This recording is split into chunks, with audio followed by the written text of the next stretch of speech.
Hello everybody, Derick Van Ness here, Wealth Strategist, investor, and life adventurer. And today I want to talk to you about why most people build wealth completely backwards. They don't understand what they're doing and they fail because of it. And we're going to demystify that today. I'm going to take you through a process that I call the Stairway to Wealth that's going to take you exactly through what you need to know in order to start from ground zero and then figure out how to build from there each step of the way, what order you do things in, what the proper way to do things so that you can really build wealth effectively and in a safe way, sustainable way that won't just cave in every time something doesn't go right. You know, and ask me how I learned about this, right? Through my own experiences and then obviously through reading dozens of books and working with thousands of business owners. But the reality of it is this: a lot of people are trying to skip certain steps. And I was doing this myself. I had a real estate investing business and I was skipping certain steps within what we're going to talk about in just a minute. And then when I hit a speed bump, everything caved in on me, right? I didn't have the foundation laid. So if you're going to build a house, I want you to build it on a foundation that's strong and solid like concrete or bedrock, not on sand, right? Too often I see people kind of skip the foundation, start building the house, and then as soon as the wind blows hard or the rain comes, the whole thing just falls in on them. We don't want that to happen to you. So by the end of this video, you're gonna have a really clear idea, no matter where you're starting, as to what the next steps are for you. So let's jump right into this. Now, the first thing that you wanna be clear on is this, and a lot of people miss this part, they skip over it, and it's this. Your primary job or occupation is the number one thing that's going to affect your ability to get wealthy. If you have a crappy job and you can't make any money, or if you have a business that isn't making any money yet, that is your number one priority. How do you build your business? Honestly, the first way you do it, or your career, is you have to build and invest in yourself, right? So in the very beginning, especially when you're in your 20s, maybe early 30s, invest in yourself. If you know where you want to go within the corporate ladder, be clear about that. If you're building your own business, this applies too. Most of my clients are business owners, so I'm going to speak in those terms. But realistically, what it comes down to is you want to take jobs early on that are going to allow you to get better jobs or to build the skill set. So take jobs or build a business that allows you to build the skill set you want or will need to get to the level you want to go to. So if you want to be a marketing executive for a big company, you want to look at what is the skill set that I will need to be that person in 3 to 5 years and start focusing on those skills. Take jobs now, even if they pay less, so that you can get the skills that will pay a whole lot more long term, right? Like taking a job, in my opinion, as a bagger, if you want to be an advertising executive, or as an accountant, maybe as a bookkeeper, you can make some money. Maybe you could make it more than you would even get it with a marketing internship. But the problem is you're never going to be able to turn that accounting knowledge into skills in the advertising arena, right? So you really want to look at what are the skill sets I'm going to need, because at the end of the day, all your money is coming through your job. If it doesn't create money, you can't invest it well, you can't save it, you can't save on taxes, you can't do anything with it if you never get it in the first place. So the very most important thing is you have to invest in yourself, your skill set, and your business or career. If you don't get that right, everything I'm about to say is out the window. So if you're a young person, heed these words. Find yourself a job that's going to give you the skills you need and the relationships you need to grow. Those relationships might be mentors, those might be people who can show you how to take the next step, those might be people who can help you with a skill set. But if you don't have those, you're never going to get better. If you don't get better, nobody's going to pay you better. Whether you're in business for yourself or someone else, that is true. If you suck at what you do or you aren't very good, you're not going to get paid very much. So get really, really, really, really good at what you do, and that will turn into dollars in your pocket. So once we have money coming in, and most people who are watching this probably do, your next step is, this is going to sound crazy and super elementary, but if you don't do this, you're missing your foundation, and this is it. You need to have your basic insurances in place. And what I'm talking about here is auto insurance, homeowners or renters insurance, and especially health insurance. Now I know everybody hates health insurance, so do I, except for when you get hurt, right? Like I was snowboarding back in 2006. I came off of a jump while snowboarding, got hit by a snowmobile, broke my femur. Guess how much that cost? I think at the end, by the time it was all said and done, about $187,000. You know how much I was paying for health insurance at the time? I mean, I was in my 20s, right? But I was paying like 150 bucks a month. Do you think that was a good investment? Absolutely. One of the biggest reasons that businesses go out of business is when something bad happens and they don't have coverage for that, when they get sick or hurt or can't work, right? So the fastest way to lose everything is to have something go wrong in your life and not have insurance for it. So car accident, something happens with your home, or if you're a renter and there's a fire or a flood and you lose your computers and all your paperwork, all your equipment, that can put you out of business. Or of course, a health issue. If you don't have health insurance, listen, have a high deductible. I'm great with all that, but you need coverage for those really hefty $50, $100, $500,000 types of claims. That's what a health insurance is for. If you don't do this, you can go out and make $1 million and then you get cancer and lose it all if you don't have health insurance, right? So, gotta have that total baseline. So that's step number 2. Step number 3 is you've got to have savings. If you watch my videos, you'll hear me say this all the time. As you make money, you should be saving 10 to 20% of your income and setting it aside. And the first place it goes, once you've got insurance, is it needs to go into a savings account. You want to build up 3 to 6 months worth of your living expenses. So if it costs you $5,000 a month to live, you should have $15,000 to $30,000 of savings set aside. And the difference between 3 and 6 months is just how much you need to feel abundant and excited, because if you're scared to death that every time something happens you're going to be in trouble, you're not going to be great at your job. You're not going to be a great parent or spouse or friend or employee or business owner, right? So this savings, this money in savings is for you. It's for peace of mind so that you can clearly and effectively run your life and be the best human that you can be. That's going to pay massive dividends. Now, that's step number 3. Save up 3 to 6 months worth of expenses.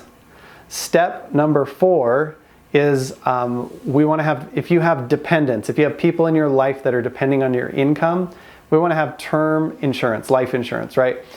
Term insurance is like this cheap, but if you need it, it's worth this much. It's such a big deal. And you're going to sleep better at night. Listen, this isn't a guilt play. This is a take care of the people who depend on you play. Most of the time, term insurance isn't going to play out, and that's a good thing. It means you're not going to die too early, and we're going to show you how to transition this when you get a little further up the ladder. But term insurance, if you have dependents, you want to get some insurance in place, some life insurance to make sure they're covered. Okay, that's really simple. So that's step 4. Okay, step number 5 is if you have any inefficient debt or bad debts. So there's efficient debt and there's inefficient debt. Efficient debt is debt that's super, super cheap, and you can take your dollars and instead of paying extra toward that debt, you can put it over here and earn more than it. And then there's expensive debts. So expensive debts, anything over about 7% I would classify as an inefficient debt and should probably be either paid off or restructured, refinanced, something like that. So this is like credit cards, personal loans, sometimes auto loans, or other types of short-term loans that can be very, very expensive. We want to pay off that kind of debt, because here's the deal. If you have a credit card and you're paying 24.99%, by paying that credit card down, that's a guaranteed 24.99% rate of return. You will not beat that in the market or any financial product short-term. It is really hard to beat that. So credit cards, pay them down, take that 10 to 20% that you were using for savings and just crush all those credit cards, right?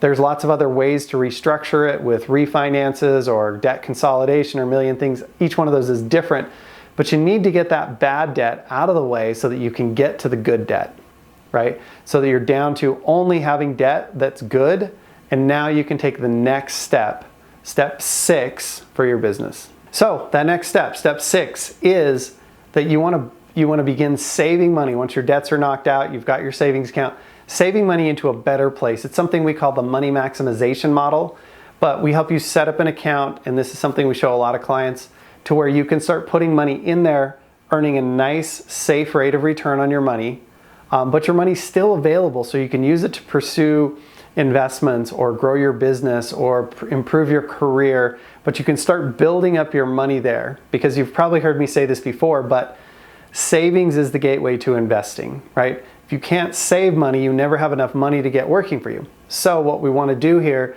is we want to keep that money coming in, putting it in a place where it'll grow for us, and then when we're ready to use it, 1 or 2 steps down the road, we can do that. This money maximization model also turns into the family bank. Once you've got money in there, you can start using this to fund all of your investments, your endeavors, even purchases like a house or a car, rental properties, these kinds of things. You can start playing the bank for yourself through this family banking system. And instead of paying interest on everything that you buy, you can collect interest on everything that you buy. It's a massive, massive swing. You can imagine a negative 7% on a loan, a car loan, versus a positive 7% on a car loan. That's a really, really big swing for you. And if you can do that over and over again and keep your money inside of this model, it will continue to work for you for the rest of your life. So that's the money maximization model, and that's step number 6. Now, step number 7 is, this is where we're going to start going outside of our business, right? And really growing our money in a place where maybe there's some other things. So, aligned investments and business systems. And I kind of put these side by side as step 7, depending on if it makes more sense to invest more into growing your business and automating it, or does it make sense to invest your money outside of your business in what I call aligned investments. So I call them aligned investments because these are things you know about, things you care about, and things you control. These are things where you bring knowledge, skill, and understanding to the game so you can get higher rates of return while keeping the risk really low, right? Everybody thinks you have to take a big risk to get a big return. I've debunked that in some of my other videos, so I won't go into that today. But the reality is, if you bring human knowledge, human capital to the game, you can get way higher rates of return while keeping risk really, really low. Aligned investments are things that align with who you are, with your skill set, with things you know about, care about, and control, right? So, and the other side, if you decide to invest inside of your business, this is where you're going to put people or systems in place so that your business continues to grow, expand, and be profitable without you having to be there all the time.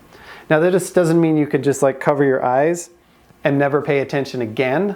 What it means is that you can oversee, you can manage from afar, you can pop in and out, but you still have to pay attention. If you don't pay attention to your money at any step along the way here, you're going to fall behind. So that is going to be where we build out a lot of our automation, a lot of our asset-based income. Up to this point, a lot of it's been you working for money. At this point, money really starts to work for you in a massive way. And the last thing is what I call self-expression projects.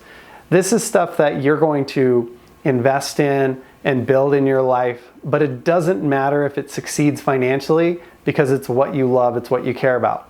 The truth is, if you do it right, those will be the most profitable things because they'll be totally coming from your heart. They'll totally be using your best skill sets and the things you care about the most. So you'll be wanting to put as much of yourself into them as you possibly can. And there's a whole section on that. But if you're starting at the beginning, like I said, focus on your job, get yourself covered with insurance, work on your savings account first, right? Get term insurance if you need it. Get your debts paid down, then get into the money maximization model or the family bank. Once you get that starting to build up, now you've got capital that you can use for all your purchases and investments, and that would either be aligned investments, things you know about, care about, and control, or systems and people inside of your business that allow you to not have to be present all the time, so that can just turn into a money treadmill. All the money's just coming to you without you having to go anywhere for it. So those are the structures, or what I call the stairway to wealth. Incredible way to build wealth. If at anywhere during those steps things start to collapse or fall down, each one of the other steps supports it and builds it up. We start with protection, we get liquidity, we get rid of the bad stuff working against us, we start building a solid foundation, and then we leverage on top of that. So if you think this is valuable and someone needs to see it, smash the like button, be sure to subscribe and share this with your friends. I believe that this kind of knowledge would help so many people avoid so many problems. They want to skip right to being an investor. They want to try and take jobs today that aren't going to teach them skills, so they're behind their whole lifetime. Don't make those mistakes. Anyway, my name's Derick Van Ness. Excited that you stopped by. Drop any comments or questions that you have down below, and I will see you in the next video.